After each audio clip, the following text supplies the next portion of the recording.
لیلۃ القدر میں عبادت گزشتہ گناہوں کی مغفرت کا باعث ہے۔ عن ابی ہریرہ ان رسول اللہ صلی اللہ علیہ وسلم قال من قام لیلۃ القدر ایمانا واحتسابا غفر له ما تقدم من ذنبه متفق علیہ۔ حضرت ابو ہریرہ رضی اللہ عنہ سے روایت ہے کہ نبی اکرم صلی اللہ علیہ وسلم نے فرمایا، جس نے لیلۃ القدر میں ایمان کے ساتھ ثواب کی نیت سے قیام کیا، یہ جو قیام کا لفظ ہے یہ قابل غور ہے، اس کے گزشتہ گناہ معاف کر دیے جاتے ہیں۔ تو آخری راتوں کی بہترین عبادت طویل نمازیں ہیں، لمبا قیام ہے۔ اسے بخاری اور مسلم نے روایت کیا ہے۔ یہ الگ بات ہے کہ جن لوگوں کو نماز نہ پڑھنا ہو پھر وہ بیٹھ کے کچھ ذکر اذکار کرتے رہیں، لیکن ساری نیکیوں میں سے بہترین نیکی جو اس رات میں کی جا سکتی ہے وہ طویل قیام۔ لیلۃ القدر کی سعادت سے محروم رہنے والا بہت ہی بد نصیب ہے۔ عن انس بن مالک رضی اللہ عنہ قال دخل رمضان فقال رسول اللہ صلی اللہ علیہ وسلم ان هذا الشهر قد حضركم وفيه ليلة خير من 1000 شهر من حرمها فقد حرم الخير كله ولا يحرم خيرها الا محروم۔ رواہ ابن ماجہ۔ حضرت انس بن مالک رضی اللہ عنہ سے روایت ہے کہ رمضان آیا تو رسول اللہ صلی اللہ علیہ وسلم نے فرمایا، یہ جو مہینہ تم پر آیا ہے اس میں ایک رات ایسی ہے جو 1000 مہینوں سے بہتر ہے۔ جو شخص اس کی سعادت حاصل کرنے سے محروم رہا وہ ہر بھلائی سے محروم رہا۔ یعنی جس نے یہ چانس مس کر دیا کہ ایک رات کی عبادت 1000 مہینوں کی عبادت سے بہتر، تو پھر اس نے کتنا بڑا موقع ضائع کیا، کتنا بڑا نقصان کیا۔ نیز فرمایا لیلۃ القدر کی سعادت سے صرف بد نصیب ہی محروم کیا جاتا ہے، یعنی جو قسمت والے ہیں وہ اس کو پا لیتے ہیں اور باقی محروم رہ جاتے ہیں۔ اور پاتا کون ہے؟ جو کوشش کرتا ہے، جو محنت کرتا ہے، جو طلب رکھتا ہے۔ لیلۃ القدر رمضان کے آخری عشرے کی طاق راتوں میں تلاش کرنی چاہیے۔ عن عائشہ رضی اللہ عنہا ان رسول اللہ صلی اللہ علیہ وسلم قال تحروا لیلۃ القدر فی الوتر من العشر الاواخر من رمضان۔ رواہ البخاری۔ حضرت عائشہ رضی اللہ عنہا سے روایت ہے کہ رسول اللہ صلی اللہ علیہ وسلم نے فرمایا، رمضان کے آخری عشرے کی طاق راتوں میں لیلۃ القدر کی تلاش کرو۔ اسے بخاری نے روایت کیا ہے۔ تو اس سے کیا پتہ چلتا ہے کہ خاص طور پر طاق راتوں میں اہتمام کے ساتھ عبادت ہونی چاہیے اور صرف 27ویں پر ہی اکتفا نہیں کرنا چاہیے۔ رمضان کے آخری عشرے میں بہت زیادہ عبادت کرنی چاہیے۔ رمضان کے آخری عشرے میں اپنے اہل و عیال کو عبادت کے لیے خصوصی ترغیب دلانا مسنون ہے، یعنی صرف خود نہیں، بچوں کو، گھر والوں کو، اوروں کو بھی اس کی طرف توجہ دلائیں، جسے میں آپ کو توجہ دلا رہی ہوں۔ عن عائشہ رضی اللہ عنہا قالت کان النبی صلی اللہ علیہ وسلم یجتہد فی العشر الاواخر ما لا یجتہد فی غیرہ۔ رواہ ابن ماجہ۔ حضرت عائشہ رضی اللہ عنہا فرماتی ہیں کہ رمضان کے آخری عشرے میں نبی اکرم صلی اللہ علیہ وسلم باقی دنوں کی نسبت عبادت میں زیادہ کوشش فرماتے۔ اگر لفظی ترجمہ دیکھیں تو زیادہ فورسفل ہے۔ یجتہد کوشش کرتے، محنت کرتے، فی العشر الاواخر آخری عشرے میں، ما لا جو نہیں، یجتہد وہ کوشش کرتے تھے، فی غیرہ اس کے سوا کسی اور میں، یعنی پورے سال کی عبادت ایک طرف اور اس آخری عشرے کی عبادت ایک طرف، یعنی اتنی زیادہ آپ کی توجہ اس عشرے میں عبادت کی طرف ہوتی تھی۔ عن عائشہ رضی اللہ عنہا قالت کان رسول اللہ صلی اللہ علیہ وسلم اذا دخل العشر شد مئزرہ واحیا لیلہ وایقظ اہلہ۔ متفق علیہ۔ حضرت عائشہ رضی اللہ عنہ فرماتی ہیں جب رمضان کے آخری 10 دن شروع ہوتے تو رسول اللہ صلی اللہ علیہ وسلم عبادت کے لیے کمر بستہ ہو جاتے، کمر باندھ لیتے، جیسے ہم کہتے ہیں نا کمر کس لو۔ راتوں کو جاگتے اور اپنے اہل و عیال کو بھی جگاتے، یعنی گھر والوں کو بھی ساتھ شریک کرتے۔ اسے بخاری اور مسلم نے روایت کیا ہے۔ آخری عشرے کی تمام راتوں میں جاگنے کی فرصت نہ پانے والوں کے لیے لیلۃ القدر کا بھرپور ثواب حاصل کرنے کے لیے 2 اہم احادیث، یعنی اگر کسی میں اتنی ہمت نہ ہو یا ایسی مصروفیت اور مجبوری ہو کہ پورا آخری عشرہ اعتکاف نہیں کر سکتے یا خاص عبادت نہیں کر سکتے، تو پھر وہ کیا کریں۔ عن ابی ذر رضی اللہ عنہ قال قال رسول اللہ صلی اللہ علیہ وسلم انہ من قام مع الامام حتی ینصرف کتب له قیام لیلۃ۔ رواہ الترمذی۔ حضرت ابو ذر رضی اللہ عنہ کہتے ہیں رسول اللہ صلی اللہ علیہ وسلم نے فرمایا جس نے رمضان میں امام کے واپس ہونے تک امام کے ساتھ قیام کیا یعنی با جماعت تراویح ادا کی، اس کے لیے ساری رات قیام کا ثواب لکھا جائے گا۔ اس ترمذی نے روایت کیا ہے۔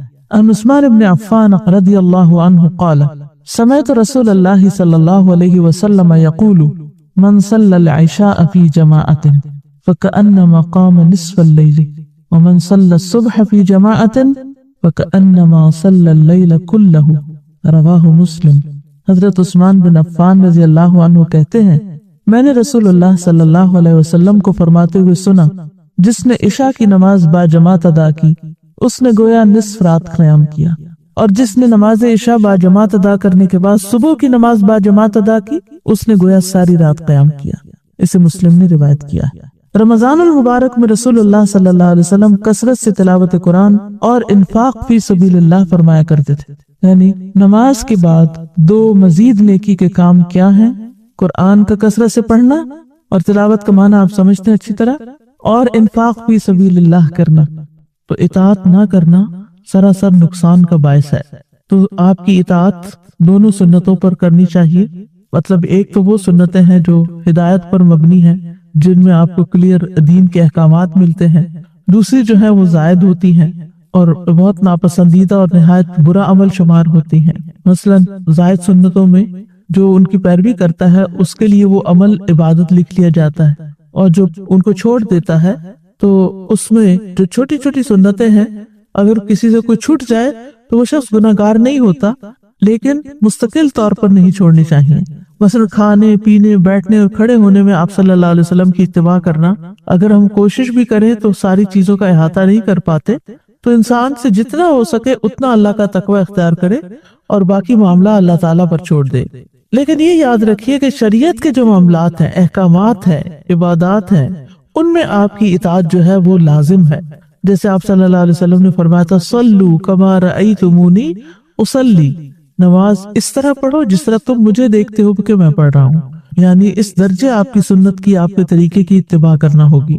انس بن مالک کہتے ہیں کہ رسول اللہ صلی اللہ علیہ وسلم نے فرمایا جو شخص ہماری نماز کی طرح نماز پڑھے اور ہمارے قبلے کی طرف منہ کرے اور ہمارا ذبیحہ کھائے تو وہ ایسا مسلمان ہے جسے اللہ کا ذمہ اور اس کے رسول کا ذمہ حاصل ہے، لہٰذا تم اللہ سے اس کے ذمے میں خیانت یعنی بدعہدی نہ کرو، یعنی وہ اللہ کی حفاظت میں ہے، یہ مطلب۔ اسی طرح یہ بات بھی یاد رکھنی چاہیے کہ سنتوں میں یا دین کے شرعی احکامات میں اپنی طرف سے کوئی تبدیلی نہ کریں یا کوئی نئی راہ نہ نکالیں، اس میں سے جتنا کہا گیا ہے اتنا کرنے کو ہی اپنے لیے کافی سمجھیں۔ پھر اسی طرح یہ بھی یاد رکھیں کہ نبی صلی اللہ علیہ وسلم کے حکم پر کسی اور کا حکم نہیں لانا چاہیے۔ مثلا نبی صلی اللہ علیہ وسلم نے ایک بات فرمائی اور آپ کہتے ہیں کہ فلاں تو یہ کہتا ہے اور اس کام میں مجھے فلاں ڈاکٹر نے یہ حکمت بتائی تھی، تو اس طرح کی بات کرنا یہ آپ کی تعظیم کے خلاف ہے، ان چیزوں سے پرہیز کرنا چاہیے۔ امام مالک کے پاس ایک شخص آیا اور اس نے کہا اے ابو عبداللہ میں کہاں سے احرام باندھوں؟ انہوں نے کہا ذوالحلیفہ سے، جہاں سے رسول اللہ صلی اللہ علیہ وسلم نے احرام باندھا تھا۔ اس نے کہا میں مسجد سے احرام باندھنا چاہتا ہوں۔ پھر امام مالک نے کہا ایسا نہ کرو۔ اس نے کہا میں چاہتا ہوں کہ مسجد میں قبر یعنی روضہ رسول کے قریب سے احرام باندھوں۔ امام مالک نے کہا ایسا نہ کرنا، مجھے ڈر ہے کہ کہیں تم کسی فتنے میں مبتلا نہ ہو جاؤ، کیونکہ تم ایک نئی راہ نکال رہے ہو، اور اس سے بڑا فتنہ اور کیا ہو سکتا ہے کہ تم اس کی فضیلت میں سبقت لے گئے جس کو رسول اللہ صلی اللہ علیہ وسلم نے چھوڑ دیا تھا، اور اس کے بعد جن جن کو آپ نے چھوڑنے کا کہا انہوں نے چھوڑا۔ پھر اسی طرح سنت کی پیروی صرف دینی معاملات میں نہیں ہوتی، دنیاوی معاملات میں بھی ہوتی ہے، اور اس میں بھی ہمیں آپ کے اتباع کا حکم دیا گیا ہے۔ چھوٹی چھوٹی چیزوں میں آپ کا انداز اختیار کرنا زندگی کو خوبصورت بنا دیتا ہے۔ قرآن مجید میں آتا ہے لقد کان لکم فی رسول اللہ اسوۃ حسنہ، تمہارے لیے رسول اللہ صلی اللہ علیہ وسلم کی زندگی میں بہترین نمونہ ہے، اور انسان کی زندگی بہترین اسی وقت ہو سکتی ہے جب وہ سنتوں پر عمل کرنے والا ہو۔ بعض صحابہ تو اس درجے میں آپ کا اتباع کرتے تھے کہ اگر آپ کے کرتے کے بٹن کھلے ہوتے تو وہ بھی بٹن کھول لیتے تھے۔ عروہ کہتے ہیں میں نے سردی اور گرمی میں جب بھی معاویہ اور ان کے بیٹے کو دیکھا ان کے کرتے کے بٹن کھلے ہوتے تھے، یعنی آپ کی پیروی میں، حالانکہ یہ بالکل سراسر ایک دنیا کا معاملہ ہے، دین کا نہیں ہے۔ پھر اسی طرح یہ ہے کہ جس کام کی آپ نے رغبت دلائی اس کو بھی لازم پکڑ لینا چاہیے۔ زید بن خالد جوہنی کہتے ہیں کہ رسول اللہ صلی اللہ علیہ وسلم نے فرمایا اگر مجھے اپنی امت پر مشقت کا اندیشہ نہ ہوتا تو میں انہیں ہر نماز کے وقت مسواک کا حکم دیتا۔ اسی وجہ سے زید بن خالد جب مسجد جاتے تو مسواک ان کے کانوں پر اس طرح رکھی ہوتی تھی جیسے کاتب کا قلم، اور جب اقامت ہوتی تو وہ نماز شروع ہونے سے پہلے مسواک کر لیتے، یعنی ایسے دانتوں پہ پھیر لیتے۔ پھر اسی طرح حضرت انس رضی اللہ عنہ ایک دعوت میں نبی صلی اللہ علیہ وسلم کے ساتھ گئے، آپ کے سامنے شوربہ رکھا گیا جس میں کدو تھے، تو آپ کدو میں سے کھانے لگے کیونکہ آپ کو پسند تھا۔ انس کہتے ہیں جب میں نے یہ دیکھا تو میں کدو آپ کے سامنے کرنے لگ گیا تاکہ آپ اس کو اور کھائیں، اور کہتے ہیں کہ اس کے بعد میں ہمیشہ کدو کو پسند کرنے لگا۔ جو کھانا بھی میرے لیے تیار کیا گیا جتنا بھی ہو سکا میں نے اس میں کدو کو ضرور شامل کر لیا۔ پھر اسی طرح یہ ہے کہ آپ نے جس چیز کو پسند نہ کیا اسے خود بھی ناپسند کرنا چاہیے۔ ابو ایوب نبی صلی اللہ علیہ وسلم کے لیے کھانا تیار کرتے تھے۔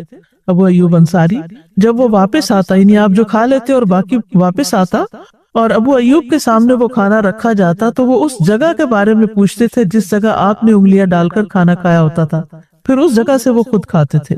اور ایک دن ایسا ہوا کہ کھانے میں لہسن تھا جس پر آپ نے کھانا نہیں کھایا، تو ابو ایوب گھبرا گئے اور پوچھنے کے لیے آئے کہ کیا یہ حرام ہے؟ آپ نے فرمایا حرام نہیں، لیکن یہ مجھے پسند نہیں۔ تو ابو ایوب کہنے لگے کہ مجھے بھی وہ چیز ناپسند ہے جو آپ کو ناپسند ہے، آئندہ میں بھی یہ نہیں کھاؤں گا۔ پھر اسی طرح جو کام آپ نے کیے، صحابہ ان کاموں پر اپنے آپ کو پابند رکھتے تھے، اور وہ کہتے تھے کہ نبی صلی اللہ علیہ وسلم کو اللہ نے مبعوث فرمایا ہے جب ہم کچھ نہیں جانتے تھے، اب ہم وہی کریں گے جو ہم نے آپ صلی اللہ علیہ وسلم کو کرتے ہوئے دیکھا ہے۔ پھر اسی طرح خواتین گھریلو زندگی میں آپ کی اطاعت کرتی۔ حضرت اسماء بنت ابی بکر سے مروی ہے جب وہ کھانا پکاتی تو کچھ دیر کے لیے اس کو ڈھانپ کر رکھ دیتی تھی، یعنی جیسے کو ہم کہتے ہیں نا دم پہ رکھنا، تاکہ اس کی حرارت کی شدت بھی کم ہو جائے، اور فرماتی میں نے رسول اللہ صلی اللہ علیہ وسلم کو یہ فرماتے ہوئے سنا ہے کہ اس سے کھانے میں خوب برکت ہوتی ہے، تو میں بھی اسی طرح کرتی ہوں۔ پھر اسی طرح اخلاق میں بھی آپ کا اتباع کرنا چاہیے، کیونکہ اللہ سبحانہ تعالیٰ نے آپ کو اخلاق کے بلند مرتبے پر فائز کیا ہے۔ پھر اسی طرح آپ سے محبت بھی کرنی چاہیے، کیونکہ انسان اس کے ساتھ ہوگا جس سے وہ محبت کرتا ہوگا، اور محبت جو ہے انسان کے لیے اپنے ارادے اور سوچ کو اور اپنے اقوال اور افعال کو اللہ اور اس کے رسول کے تابع کرنے میں بہت مددگار ہوتی ہے، انسان کے لیے آسانی پیدا ہو جاتی ہے، اور نبی صلی اللہ علیہ وسلم سے محبت جو ہے وہ ایمان کی علامت ہے۔ ہمیں ہر چیز سے زیادہ نبی صلی اللہ علیہ وسلم سے محبت کرنی چاہیے۔ حضرت انس کہتے ہیں کہ رسول اللہ صلی اللہ علیہ وسلم نے فرمایا 3 باتیں جس کسی میں ہوگی وہ ایمان کی مٹھاس پالے گا، یہ کہ اللہ اور اس کا رسول اس کے نزدیک ہر چیز سے زیادہ محبوب ہو، اور یہ کہ آدمی جس کسی سے محبت کرے صرف اللہ کے لیے کرے، اور یہ کہ کفر میں دوبارہ لوٹنے کو اس طرح ناپسند کرے جیسے وہ آگ میں پھینکے جانے کو ناپسند کرتا ہے۔ پھر اسی طرح اپنی جان سے بھی زیادہ ہمیں نبی صلی اللہ علیہ وسلم سے محبت کرنی چاہیے، اور یہ ہم پر واجب بھی ہے۔ نبی صلی اللہ علیہ وسلم کی محبت کی علامات کیا ہیں کہ ہم واقعی آپ سے محبت کرتے ہیں؟ اس میں نمبر 1 تو یہ ہے کہ ہر چیز سے بڑھ کر ہمیں آپ کو مقدم رکھنا چاہیے۔ کسی انسان، کسی فلاسفر، کسی سائنٹسٹ، کسی کو بھی آپ سے آگے نہیں رکھنا چاہیے۔ پھر اسی طرح آپ کا ادب کرنا چاہیے۔ قرآن مجید میں آتا ہے اِنَّا أَرْسَلْنَاكَ شَاهِدًا وَمُبَشِّرًا وَنَذِيرًا لِتُؤْمِنُوا بِاللَّهِ وَرَسُولِهِ وَتُعَزِّرُوهُ وَتُوَقِّرُوهُ وَتُسَبِّحُوهُ بُكْرَةً وَأَصِيلًا۔ اے نبی ہم نے آپ کو شہادت دینے والا، بشارت دینے والا اور ڈرانے والا بنا کر بھیجا ہے تاکہ تم اللہ اور اس کے رسول پر ایمان لاؤ، اس کی مدد کرو، اس کی تعظیم کرو، صبح و شام اللہ کی تسبیح کرو۔ یعنی اس آیت کا مطلب کیا ہے کہ نبی کو ہم بھیج رہے ہیں جو گواہی بھی دے گا، خوشخبری بھی دے گا اور ڈرانے والا بھی ہوگا، اور تمہیں جواب میں کیا کرنا ہوگا؟ ایمان لانا ہوگا، مدد کرنی ہوگی، تعظیم کرنا ہوگا۔ یعنی 3 باتوں کے جواب میں 3 کام کرنے ہوں گے۔ پھر اسی طرح آپ کی آواز کے سامنے آواز بلند نہیں ہونی چاہیے، آپ کی مسجد میں بلند آواز نہ دی جائے، کسی کو دور سے پکار کے اور شور مچا کے نہیں کرنا چاہیے۔ پھر اسی طرح آپ پر درود بھیجتے رہنا چاہیے۔ جمعہ کے دن درود شریف زیادہ پڑھنے کا حکم دیا گیا ہے، کیونکہ قیامت کے دن یہ درود بھیجنا ہمارے لیے سفارش کا باعث ہوگا۔ پھر آپ کی سنت کا دفاع کرنا چاہیے، اور آپ کی باتوں کی جو آپ نے بتائی ان کی تصدیق کرنی چاہیے۔ آپ کی خاطر جان اور مال قربان کرنا ہوگا۔ پھر آپ صلی اللہ علیہ وسلم کی سیرت پر چلنا ہوگا۔ پھر اس کے لیے دعا بھی کرنی ہوگی کہ اللہ تعالیٰ ہمیں اس سیرت پر جما دے قرآن مجید میں دعائیں بھی ہمیں بتائی گئی اور نبی صلی اللہ علیہ وسلم نے خود بھی بتائی کہ جو بیمار ہوتے وقت انسان پڑھے۔ حضرت عائشہ کہتی ہیں کہ میں نے رسول اللہ صلی اللہ علیہ وسلم کو فرماتے ہوئے سنا، جو نبی بھی بیمار ہوتا ہے تو اسے دنیا اور آخرت کا اختیار دیا جاتا ہے۔ آپ صلی اللہ علیہ وسلم کی مرض الموت میں جب آواز گلے میں پھنسنے لگی تو میں نے سنا کہ آپ فرما رہے تھے، مع الذین انعم اللہ علیہم من النبیین والصدیقین والشہداء والصالحین۔ اس وقت میں سمجھ گئی کہ آپ کو بھی اختیار دے دیا گیا۔ تو ہم سب کو عمومی طور پر بھی اللہ کی نافرمانی سے بچنے کی دعا کرنی چاہیے۔ نبی صلی اللہ علیہ وسلم نے یہ دعا سکھائی ہے، اللہم حبب الینا الایمان وزینہ فی قلوبنا وکرہ الینا الکفر والفسوق والعصیان۔ اے اللہ، ایمان کو ہمارے لیے محبوب بنا دے اور اسے ہمارے دلوں میں مزین کر دے، اور کفر اور نافرمانی اور گناہوں کو ہمارے لیے ناپسندیدہ بنا دے۔ تو اللہ سبحانہ وتعالی ہمیں اس کی توفیق عطا فرمائے۔ اور کرنے کے کام کیا ہیں؟ سب سے پہلے تو یہ کہ جس چیز کا آپ کو پتہ چل جائے کہ اللہ اور اس کے رسول نے حکم دیا ہے اسے کر لیں، اور جس چیز سے انہوں نے روکا ہے اس کو ختم کر دیں، اپنی زندگی سے نکال دیں۔ نمبر 2، جتنی استطاعت ہو اس کے مطابق آپ کی اطاعت کریں۔ جیسے ہی اللہ اور اس کے رسول کا حکم پتہ چلے فوراً مان جائیں، تاخیر نہ کریں، ڈیلے نہ کریں۔ پھر اسی طرح اللہ اور اس کے رسول کے فیصلوں کو خوش دلی سے تسلیم کریں۔ اللہ اور اس کے رسول کے حکم کے آگے اپنی مرضی کو نہ لائیں، یعنی اپنی مرضی کرنا بے ادبی ہے۔ پھر آپ کے حکم پر فوری عمل کریں۔ عبداللہ بن مسعود رضی اللہ عنہ کہتے ہیں کہ ہم نبی صلی اللہ علیہ وسلم کے ساتھ ہوتے تھے تو آپ کو کسی بھی معاملے میں صرف ایک مرتبہ حکم کی ضرورت پیش آتی تھی اور ہم فوراً ہی اسے بجا لاتے تھے، یعنی پہلی آواز پر ہی اٹھ جاتے تھے۔ پھر اسی طرح یہ ہے کہ کسی حال میں بھی آپ کا اتباع نہ چھوڑیں، مرتے دم تک آپ کی ہدایت پر قائم رہیں۔ اور اسی طرح انبیاء اور صحابہ کرام تو ہمارے سامنے نہیں، لیکن ہمیں ہمیشہ ان سے بھی محبت رکھنی چاہیے، اور بعد میں بھی امت میں جیسے امام ائمہ کرام آئے ہیں، فقہاء کرام آئے ہیں، مفسرین آئے ہیں، اور بھی جن جن لوگوں نے دین کی خدمت کی ہے، جن کی زندگیاں بھی اس کے مطابق تھی، تو ان کے ساتھ بھی محبت کرنی چاہیے۔ اور اس محبت میں صرف زبانی کلامی محبت نہ ہو، بلکہ ان کا ساتھ پانے کے لیے سجدوں کی کثرت بھی کریں۔ ربیعہ بن کعب الاسلمی سے روایت ہے، وہ کہتے ہیں کہ میں رات کو رسول اللہ صلی اللہ علیہ وسلم کے پاس سوتا، آپ کے وضو کے پانی اور ضروریات کا خیال رکھتا، تو ایک دن آپ نے فرمایا مانگو۔ میں نے عرض کیا میں جنت میں آپ کی رفاقت کا سوال کرتا ہوں۔ آپ نے فرمایا اس کے علاوہ کچھ اور؟ میں نے عرض کیا بس یہی چاہتا ہوں۔ تو آپ نے فرمایا اپنے معاملے میں سجدوں کی کثرت کے ساتھ میری مدد کرو، یعنی سجدوں کی کثرت ہوگی تو میں تمہاری شفاعت کر سکوں گا۔ پھر اپنے اندر امانت اور سچائی پیدا کریں، کیونکہ رسول اللہ صلی اللہ علیہ وسلم نے فرمایا صادق امین مسلمان تاجر قیامت کے دن انبیاء، صدیقین اور شہداء کے ساتھ ہوگا۔ لیکن یہ تو لغوی معنی ہے، اطاعت کا شرعی معنی ہے۔ کفوی کہتے ہیں کہ اطاعت یہ ہے کہ جن چیزوں کا حکم دیا گیا ہو ان کو بجا لانا چاہیے، چاہے وہ مستحب ہی کیوں نہ ہو، اور جن چیزوں سے منع کیا گیا ہو ان سے بچ جانا چاہیے، چاہے وہ مکروہ ہی کیوں نہ ہو۔ ابن عربی کہتے ہیں حقیقت میں حکم کی تعمیل کرنا اطاعت ہے، جیسا کہ نافرمانی اطاعت کے برعکس ہے، اور نافرمانی سے مراد حکم کی مخالفت کرنا ہے، یعنی کسی کا حکم ماننا دراصل اس کی اطاعت کرنا ہے۔ تو اطاعت کا ایک ظاہری پہلو ہوتا ہے اور ایک باطنی پہلو ہوتا ہے۔ ظاہری طور پر اطاعت اللہ تعالیٰ کے احکامات کی تعمیل بجا لانا، اور باطنی طور پر اللہ اور اس کے رسول کے حکم پر راضی ہونا ہے، یعنی صرف انسان مشین کی طرح ظاہری کام نہ کرتا رہے، بلکہ جو کچھ کرنے کو کہا گیا ہے اس کو خوش دلی سے بجا لائے، محبت سے کرے، اور اس شخص کی بات پر راضی ہو جانا ہے جو اللہ اور اس کے رسول کی اطاعت کی دعوت دے۔ یعنی اگر کوئی آپ کو نصیحت کرے، کوئی اللہ کی بات سنائے یا رسول اللہ صلی اللہ علیہ وسلم کی بات سنائے، تو اس کو دل سے قبول بھی کر لے۔ اطاعت میں سب سے پہلے توحید آتی ہے۔ توحید کی تعریف یوں ہے، فَأَنَا أَوَّلُ الْعَابِدِينَ إِلَٰهَ الْخَلْقِ أَجْمَعِينَ الَّذِي لَمْ يَلِدْ وَلَمْ يُولَدْ وَأَوَّلُ الْمُوَحِّدِينَ لِلرَّبِّ الْخَاضِعِينَ الْمُطِيعِينَ لَهُ وَحْدَهُ۔ یہ لسان العرب میں تعریف کی گئی ہے، میں تمام مخلوقات کے الہ کی سب سے پہلے عبادت کرنے والا ہوں، وہ الہ جس نے کسی کو جنم نہیں دیا اور نہ وہ جنم دیا گیا، اور میں سب سے پہلا ہوں ان لوگوں میں سے جو رب کی توحید کو مانتے ہیں، اس کے فرمانبردار ہیں اور اکیلے اسی کے لیے مطیع ہیں۔ تو گویا اللہ کو ایک ماننا یہ اطاعت پر دلالت کرتا ہے۔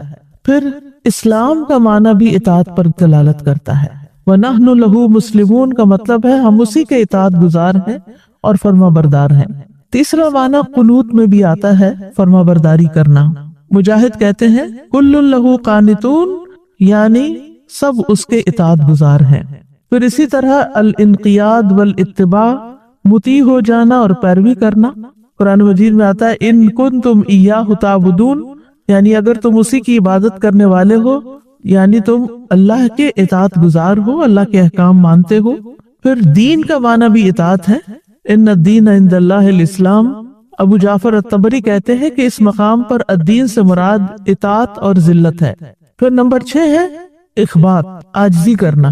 وبشر المخبتین، یعنی اللہ سبحانہ تعالی جس کی شان بلند ہے وہ فرماتا ہے کہ اے محمد صلی اللہ علیہ وسلم آپ خوشخبری دے دیجئے ان لوگوں کو جو اطاعت کے ساتھ اس کی فرما برداری کرنے والے ہیں۔ تو مخبتین کون ہے؟ جو فرما برداری کرنے والے، اس کی عبودیت کو تسلیم کرنے والے ہیں اور توبہ کے ساتھ اس کی طرف رجوع کرنے والے ہیں۔ پھر اطاعت کا معنی تسخیر بھی ہے، کسی کو مسخر کرنا، تابع کرنا۔ اور 8واں معنی التنسک ہے، یعنی عبادت کرنا۔ واسجد واقترب میں اللہ کے لیے نماز پڑھنا اور اللہ کی اطاعت کر کے اللہ کے قریب ہو جانا۔ اسلام جس کو ہم اپنے دین کے طور پر مانتے ہیں، یہ ہے ہی مکمل اطاعت کا نام، اپنے آپ کو اللہ کے حوالے کر دینے کا نام۔ آپ صلی اللہ علیہ وسلم سے اسلام کے بارے میں پوچھا گیا تو آپ نے فرمایا یہ کہ تم اپنا دل اللہ کے سپرد کر دو، اور یہ کہ تم اپنے چہرے کا رخ اللہ کی طرف کر دو، یعنی دل و جان سے اللہ کے فرما بردار بن جاؤ۔ حدیث میں آتا ہے رسول اللہ صلی اللہ علیہ وسلم نے فرمایا مومن فرما بردار اونٹ کی طرح ہوتا ہے، اسے جہاں لے جایا جائے وہ چل پڑتا ہے۔ یعنی جب اللہ کا حکم آ جائے تو پھر مومن کیا کرتا ہے؟ جھک جاتا ہے اور وہ کام کرنے میں کوئی آر محسوس نہیں کرتا، وہ بندوں کی باتوں کے مقابلے میں اللہ کی بات کو ترجیح دیتا ہے۔ زمین و آسمان کی ہر چیز اللہ کی مطیع ہے۔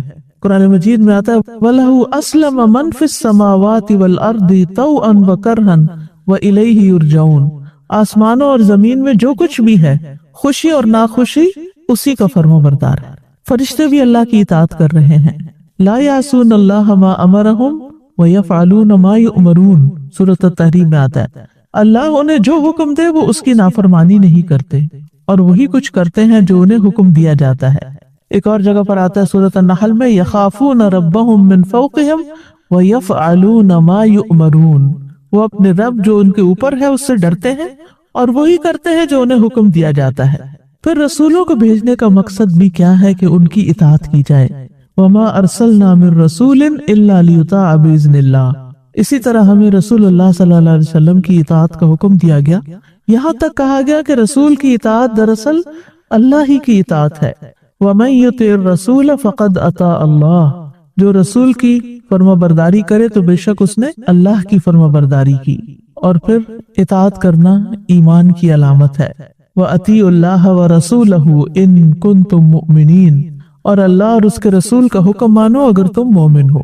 ایمان والوں کا قول کیا ہوتا ہے کہ جب انہیں کوئی حکم ملتا ہے تو وہ کہتے ہیں سمعنا وَأَطَعْنَا، ہم نے سنا اور ہم مان گئے۔ تو انہی لوگوں کے بارے میں آتا ہے سورۃ النور میں وَأُولَٰئِكَ هُمُ الْمُفْلِحُونَ، کہ یہی لوگ فلاح پانے والے ہیں۔ اور یاد رکھیے کہ ایسا نہیں کہ ہمیں کوئی چوائس ہے کہ تم مانتے ہو تو مانو، نہیں تو نہیں۔ اگر کوئی شخص اللہ کا حکم آنے کے بعد نہیں مانتا تو وہاں بھی اللہ کی نافرمانی کا ارتکاب کرتا ہے، اور ایسا کرنا انسان کے حق میں بہت ہی نقصان دہ ہے۔ سورۃ الاحزاب میں آتا ہے وَمَا كَانَ لِمُؤْمِنٍ وَلَا مُؤْمِنَةٍ إِذَا قَضَى اللَّهُ وَرَسُولُهُ أَمْرًا أَن يَكُونَ لَهُمُ الْخِيَرَةُ مِنْ أَمْرِهِمْ وَمَن يَعْصِ اللَّهَ وَرَسُولَهُ فَقَدْ ضَلَّ ضَلَالًا مُبِينًا، کسی مومن مرد اور عورت کو یہ حق نہیں کہ جب اللہ اور اس کا رسول کسی کام کا فیصلہ کر دے تو ان کے لیے اپنے معاملے میں کچھ اختیار باقی رہ جائے، اور جو اللہ اور اس کے رسول کی نافرمانی کرے تو یقیناً وہ صریح گمراہی میں جا پڑا۔ پھر اسی طرح مسلمانوں کے درمیان اگر اختلافات ہو جائیں تو ان کے حل کے لیے بھی اللہ اور اس کے رسول کی طرف لوٹنے میں ہی رجوع کرنے میں خیر ہے۔ پھر اسی طرح گمراہی سے بچنے کے لیے اللہ اور اس کے رسول کو تھامنا بہت ضروری ہے، یعنی مراد ہے کتاب اللہ اور سنت نبی ہی، نبی صلی اللہ علیہ وسلم نے فرمایا ترکت فیکم امرین لن تضلوا ما تمسکتم بہما کتاب اللہ و سنت نبیہ، میں تم میں دو چیزیں چھوڑ کر جا رہا ہوں، تم ہرگز گمراہ نہ ہوگے جب تک ان دونوں کو مضبوطی سے تھام کر رکھو گے، ایک اللہ کی کتاب اور دوسرے اس کے نبی کی سنت۔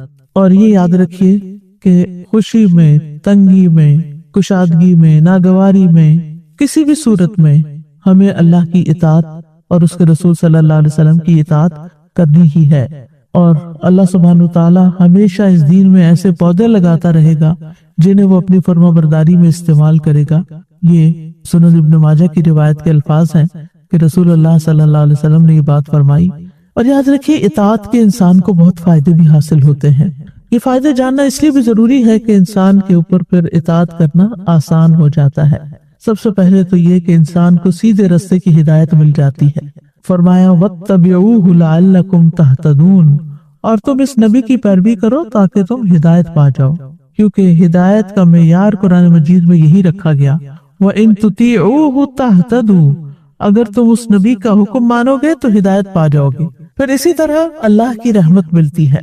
فرمایا وَأَطِيعُوا اللَّهَ وَالرَّسُولَ لَعَلَّكُمْ تُرْحَمُونَ، اور اللہ اور رسول کا حکم مانو تاکہ تم پر رحم کیا جائے۔ پھر آتا ہے وَأَقِيمُوا الصَّلَاةَ وَآتُوا الزَّكَاةَ وَأَطِيعُوا الرَّسُولَ لَعَلَّكُمْ تُرْحَمُونَ، یہاں نماز قائم کرنے اور زکوٰۃ دینے کا حکم دیا جا رہا ہے، اور اس کے ساتھ ساتھ رسول کی اطاعت کا حکم دیا گیا ہے۔ کیوں؟ تاکہ تم رحم کیے جاؤ۔ پھر اسی طرح اللہ کی محبت ملتی ہے جب انسان رسول کی پیروی کرتا ہے۔ قُلْ إِن كُنتُمْ تُحِبُّونَ اللَّهَ فَاتَّبِعُونِي يُحْبِبْكُمُ اللَّهُ، آپ کہہ دیجئے کہ اگر تم اللہ سے محبت رکھتے ہو تو میری پیروی کرو، اللہ تم سے محبت کرے گا۔ پھر اسی طرح اللہ اور رسول کی اطاعت سے انسان کو زندگی ملتی ہے۔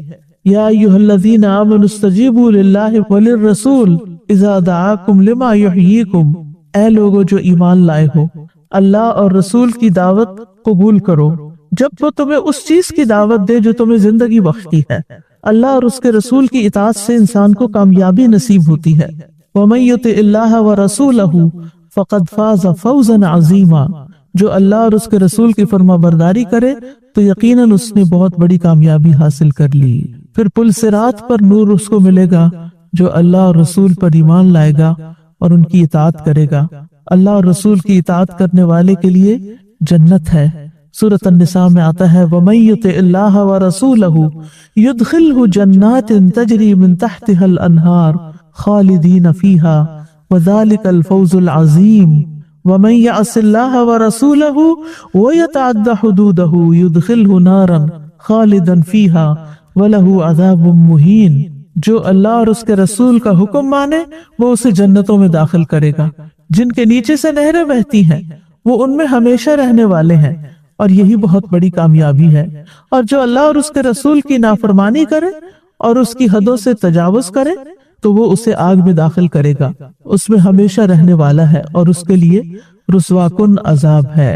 تو اللہ اور اس کے رسول کے اطاعت کا فائدہ ہے اور نافرمانی کے نقصانات ہیں۔ ایک جگہ پر اسے کفر سے بھی تعبیر کیا گیا۔ سورۃ آل عمران میں آتا ہے قُلْ أَطِیعُوا اللَّهَ وَالرَّسُولَ فَإِن تَوَلَّوْا فَإِنَّ اللَّهَ لَا يُحِبُّ الْكَافِرِينَ، کہہ دیجئے اللہ اور رسول کا حکم مانو، پھر اگر وہ منہ پھیر لے تو بے شک اللہ کافروں سے محبت نہیں رکھتا۔ پھر ایک جگہ پر آتا ہے کہ اللہ اور اس کے رسول کی اطاعت سے روگردانی نفاق کی علامت ہے۔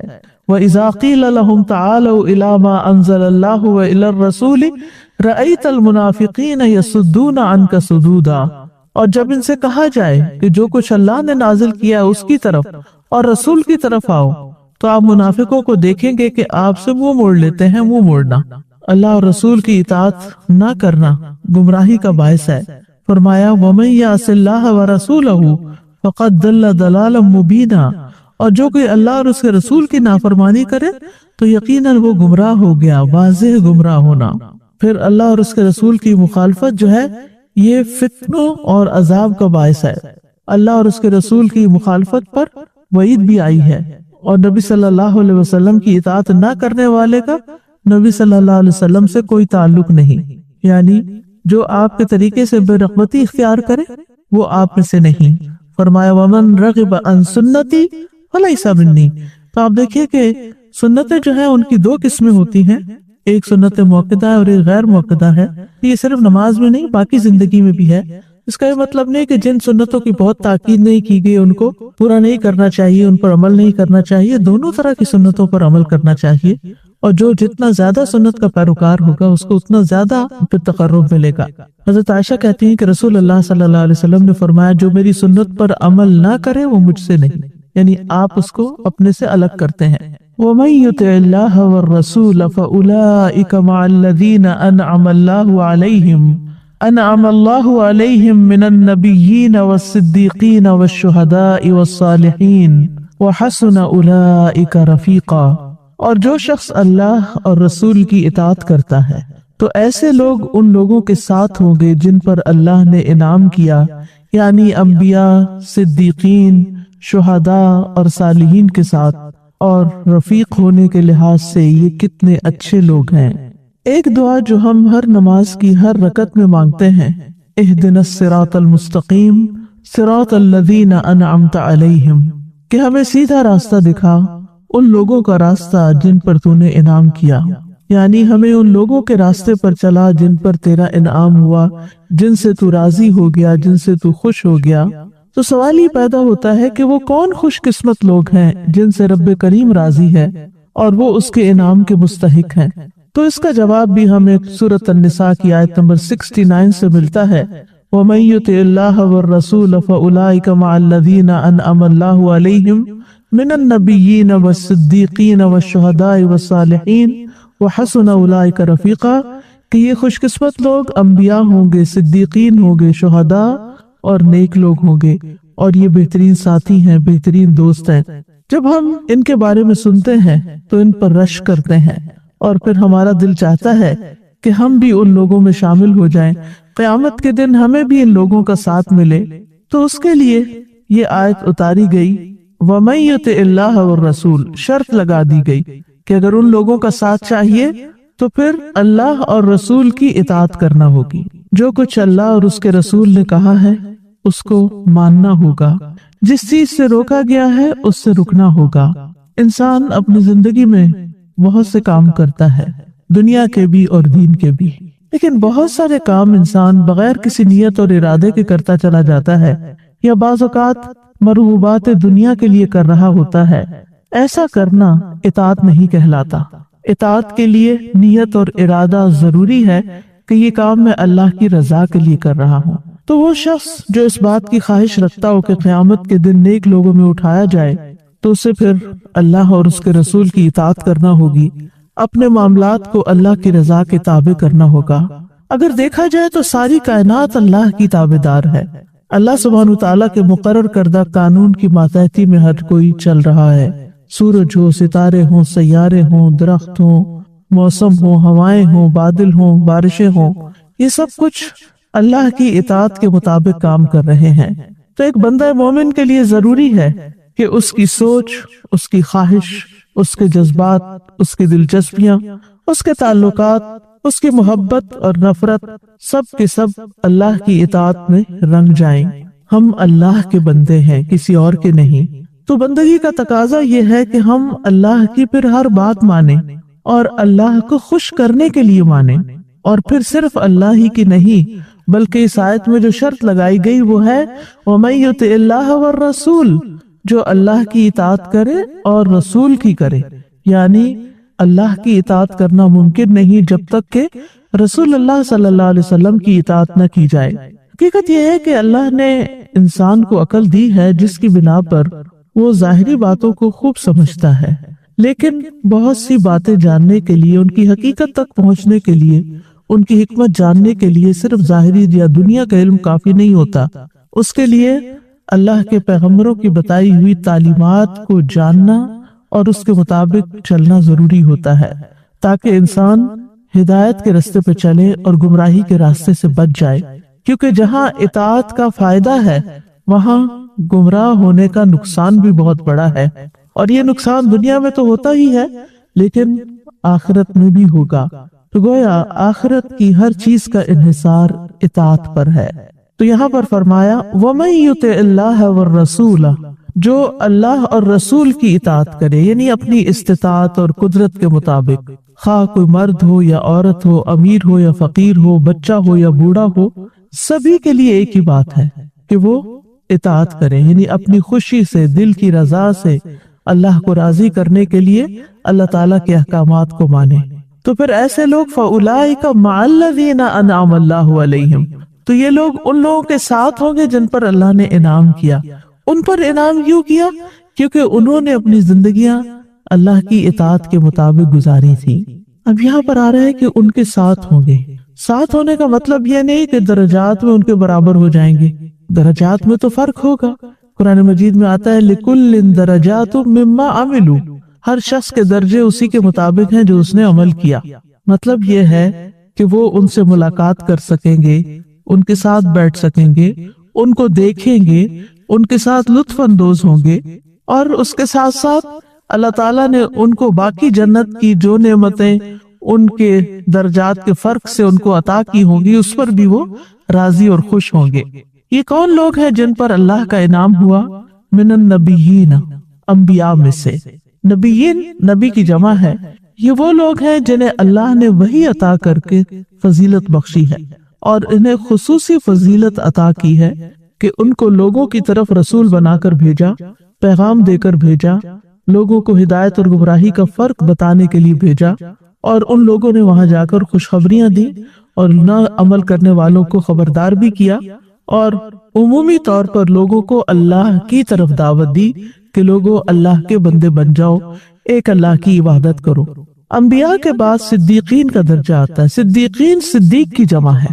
اس سے مراد وہ شخص ہے جو بہت زیادہ سچ بولنے والا اور سچائی کی تصدیق کرنے والا اور سچائی کی تلاش کرنے والا ہو، جسے سچائی سے محبت ہو۔ دوسرے لفظوں میں وہ رسول اللہ صلی اللہ علیہ وسلم کا بہت زیادہ فرما بردار ہو، اور اس کے ساتھ ساتھ اللہ تعالیٰ کے لیے بہت زیادہ اخلاص اختیار کرنے والا ہو۔